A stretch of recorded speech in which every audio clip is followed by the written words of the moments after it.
Hi, I'm Dick McCaw. I'm sorry I can't be with you in Moscow. And here's a shorter version of a talk I would have done for you. I think I'm going to call it What Remains. This is the first part. Bakhtin and I, autumn 1982 to autumn 2019. My first encounter with Bakhtin dates back to 1982, when I was with the Medieval Players, a touring theatre company I created with director and actor Carl Heap.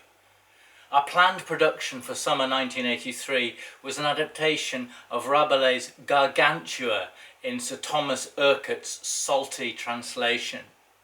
While the idea of Rabelais appealed hugely, the reality of the novel posed problems.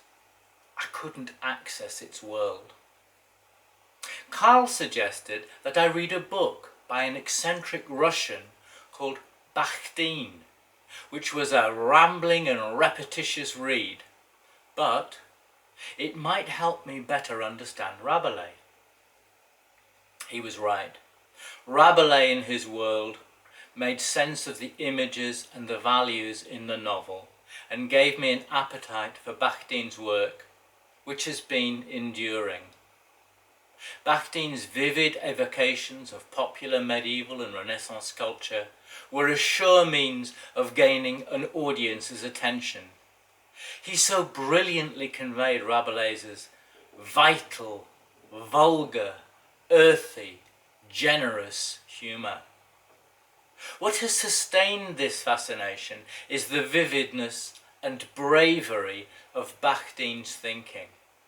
When asked in the early 1970s what he lamented about contemporary thinking, Bakhtin replied, "There is no bold statement of general problems, no discoveries of new areas or significant individual phenomena in the boundless world of literature. There is no real, healthy struggle amongst scholarly trends. A certain fear of the investigatory risk, a fear of hypotheses prevails." Well, Bakhtin certainly offers bold statements of general problems, and thereby he invites, almost provokes, real and healthy problems. In most of my writing about him, I have been quite critical of his hypotheses, but without them, my own thinking would have been infinitely the poorer.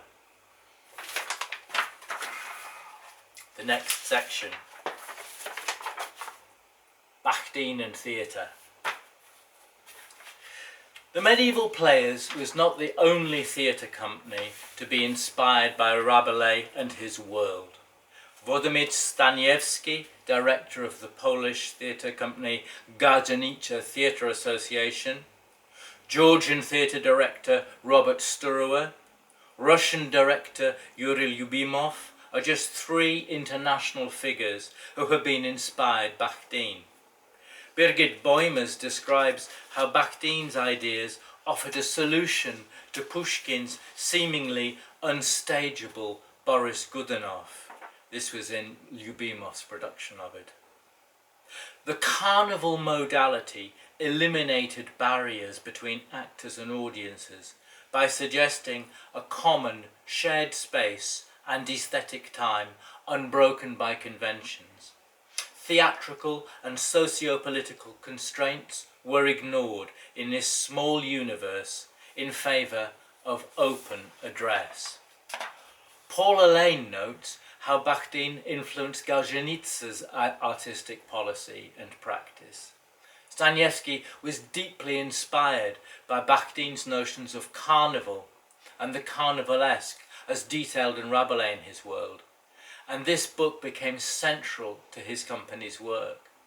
He explains how physical elements were taken directly from Bakhtin, his description of the grotesque body and laughter that undermines authority were concrete enough for the company to physically interpret them. For example, they worked on how to develop the art of the belly laugh. Staniewski turned laughter into a musical, rhythmic, aesthetic form that demands strict diaphragm control and physical looseness in allowing the body and the organs of the voice to release the sounds. Now, interesting as all this information is, and there certainly is a study waiting to be written which will thoroughly document Bakhtin's considerable influence on contemporary theatre practitioners, this still doesn't get at the fundamental theoretical connection between his ideas and theatre practice. Questions of theatre. In 2011, I began to think again about Bakhtin and theatre. Indeed, I spent 2 years thinking about how my doctoral thesis, which I successfully defended in 2004, could become a book. It was only in 2013 when the notion that the argument of the book could be organised around questions of theatre that the shape of this new book came into mind. Questions of Theatre brought Bakhtin's thinking and the thinking behind theatrical practice into a dynamic relation. For this reason, my book is highly selective in its use of materials. I make little reference to the well-known texts by Bakhtin, notably, ironically, Rabelais in his world. And I've only chosen those aspects of his thinking that correspond directly to questions of theatre. Valentin Voloshinov, a member of the Bakhtin circle, explains why he uses the Russian word vopros, which translates as question or problem in English.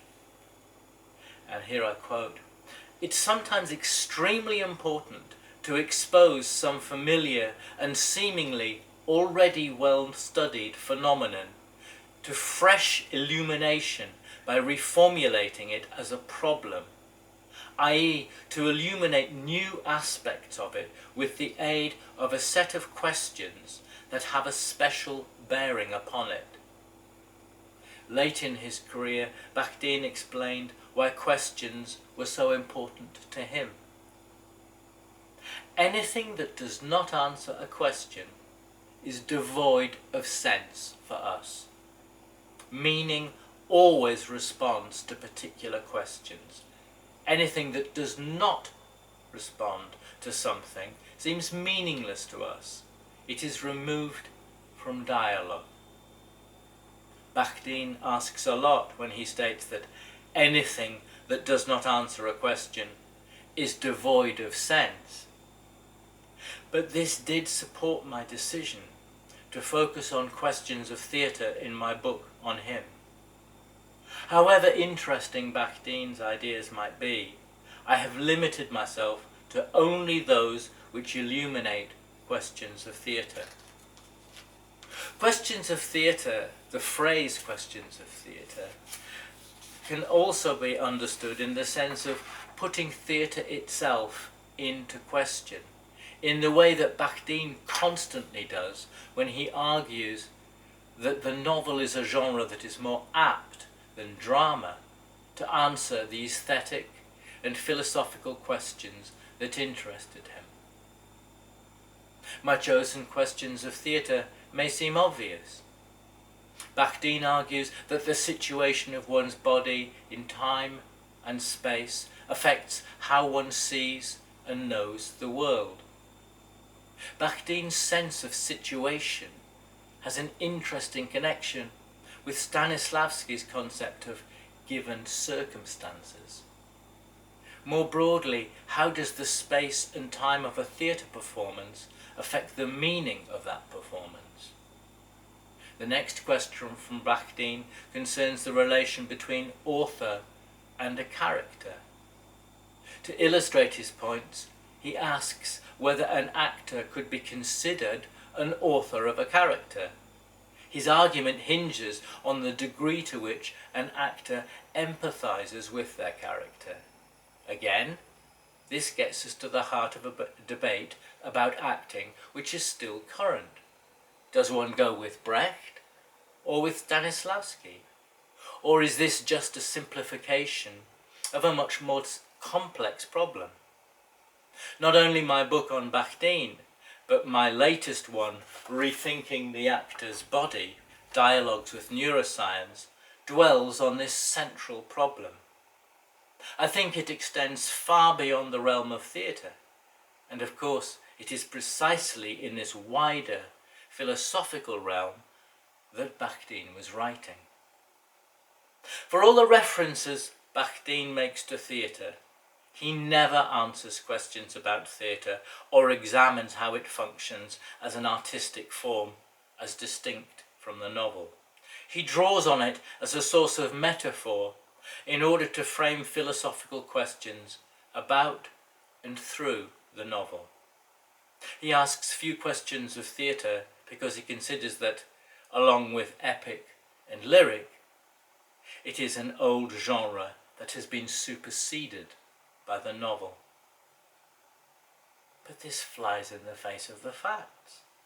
Russia was in the vanguard of theatrical practice and experiment from the late 1890s to the early 1930s. Russian theatre was in its ascendancy and had in no way been superseded by the novel. Even if we accept his contention that theatre was a superannuated art form, then why did he make so many references to theatre, references which indicate some considerable familiarity with the form? At the very least, we can ask why he never devoted a study to comparing theatre and novel as distinct artistic forms. Theatre in Bakhtin's lifetime.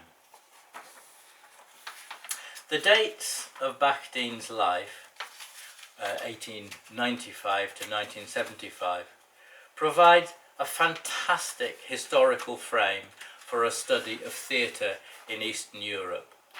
The first 40 years of our history contain a wealth of debate about the nature and function of theatre. Bakhtin demanded that his actors forget all habits of showmanship and theatricality and live rather than play their parts.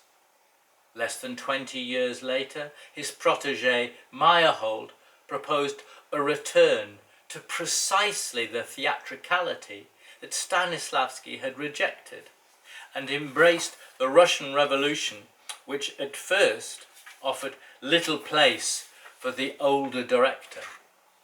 This seeming opposition between the two men changed in the mid-1930s, when Stanislavski began to develop his method of physical actions and of active analysis, and ultimately appointed Meyerhold as his successor at the Moscow Art Theatre, not least to protect him from the increasingly shrill criticisms of the socialist authorities. With the declaration in the mid-1930s of socialist realism as state artistic policy, there was no further need for debate about aesthetics. The matter had been officially resolved. The debate initiated by Stanislavski and Meyerhold was rekindled in the writings of Grotowski, who had studied theatre direction at Goethe's Institute in Moscow. One of his first productions was Mayakovsky's Mystery Bouffe, first produced by Meyerhold in 1918, the heyday of his theatrical revolution. Grotowski also returned to Stanislavski's later approach to acting, the method of physical actions, which became a central part of his teaching. Grotowski's revolution in theatre was both progressive and backward-looking.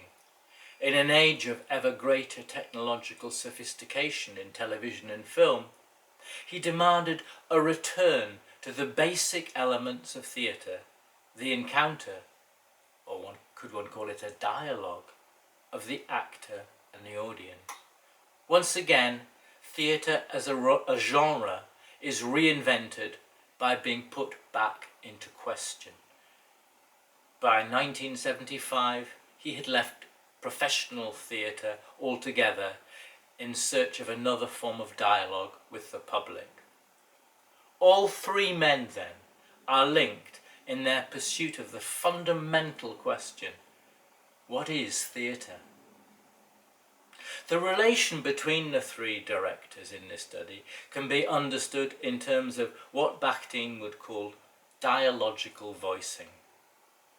By this he means that in one speech one can detect two or more voices. Imagine you're writing a letter, a difficult letter, to a friend. There will be words familiar to you both that you will use to highlight the bond between you. You might say things in a certain way because you know how your friend will react. In a sense, this describes how most of our communications are conducted. You're constantly trying to imagine how your words will be received by another person. Exactly the same type of dynamic characterizes the dialogue between Stanislavski and his pupil Meyerhold in the 1910s and 1920s. In the early days of the revolution, Stanislavski's writing about constructivism, though not directly mentioning his protégé, most probably had him in mind. And on the other side, Meyerhold developed his revolutionary theatre in reaction to his former teacher's realism. At this point, each defined their own work as being unlike the others. Their own artistic approach was made with the other person in mind, even though they weren't being directly named or cited. This dialogue changed when